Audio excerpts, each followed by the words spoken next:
নমস্কার, home cook Gita চ্যানেলে আপনাদের সকলকে স্বাগত।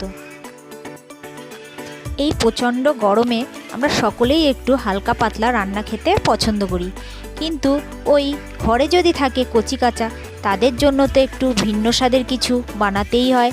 তাই আজ বানাবো আলু দিয়ে মুরগির মাংসের ঝোল। আজকের পুরো রান্নাটাই করব বাটা মশলায়। রেসিপিটি করার জন্য নিয়ে নিচ্ছি মুরগির মাংস, কেটে নেওয়া আলু, পেঁয়াজ বাটা,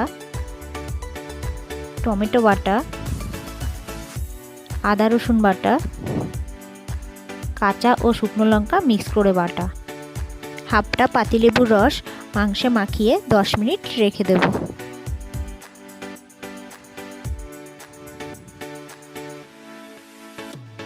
গ্যাসের ফ্লেমটা অন করে আমি একটা তড়কা প্যান বসিয়ে নেব। এবার এতে দিয়ে নেব কিছুটা গোটা গরম মশলা আর গোটা জিরে। এবার এটাকে ভালোভাবে ভেজে নেব। ভাজা হয়ে গেছে, এবার এটা একটা হামানদিস্তার মধ্যে নামিয়ে নেব।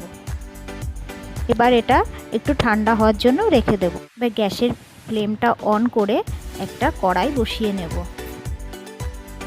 যতক্ষণে কড়াইটা গরম হচ্ছে আমি একটু আলুর মধ্যে নুন হলুদ দিয়ে মাখিয়ে নেব।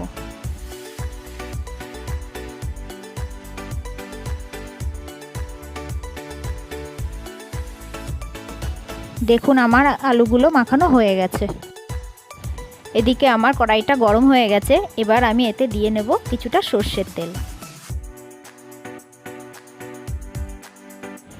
এবার আমি এক এক করে আলুগুলো ছেড়ে দেব।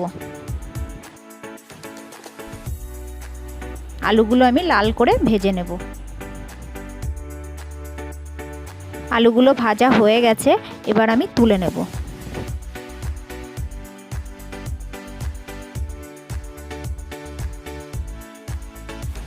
আরও কিছুটা তেল আমি দিয়ে নেব। ফোড়নের জন্য দিয়ে নেব গোটা গরম মশলা, একটা শুকনো লঙ্কা, দুটো তেজপাতা। ফোড়নটা আমি ভালো করে ভেজে নেব। এবার আমি মাংসটা ছেড়ে দেব।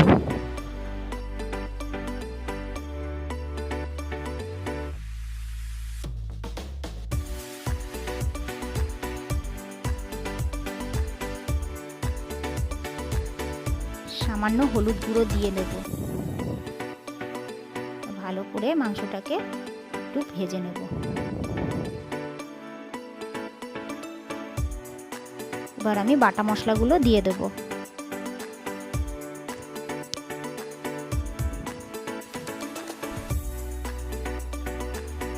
টমেটো বাটাটা এখন আমি দেব না। এবার ভালোভাবে মাংসের সাথে মশলাটাকে কষিয়ে নেব।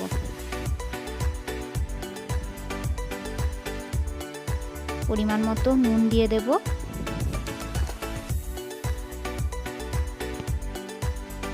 আরও একবার ভালোভাবে আমি নাড়িয়ে দেব। এবার দিয়ে দেব হলুদ গুঁড়ো।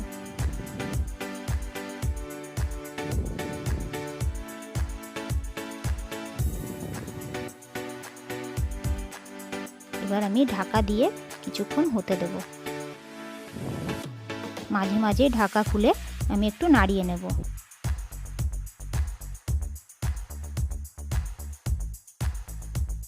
এই পর্যায়ে আমি টমেটো বাটাটা দিয়ে দেব। ভালো করে আরও একবার আমি কষিয়ে নেব। আবার আমি ঢাকা দিয়ে দেব।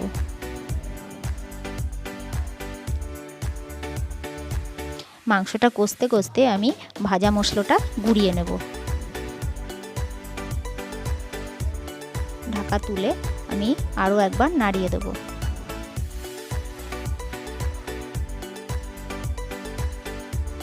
এবার আমি আলুগুলো দিয়ে দেব। আরও একবার আমি ভালো করে সব কিছু নাড়িয়ে দেব।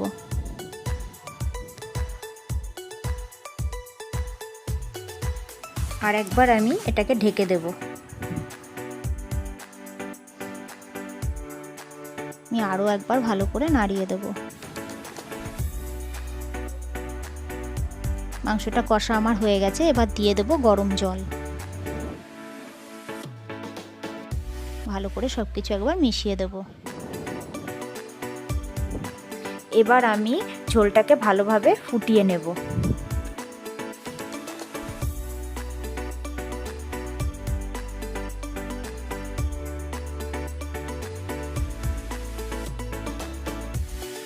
রান্নাটা আমার এবার প্রায় শেষ পর্যায়ে।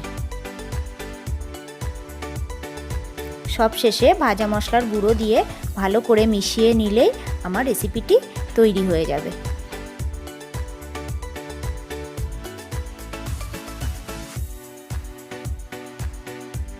গরম গরম ভাতের সাথে পরিবেশন করুন।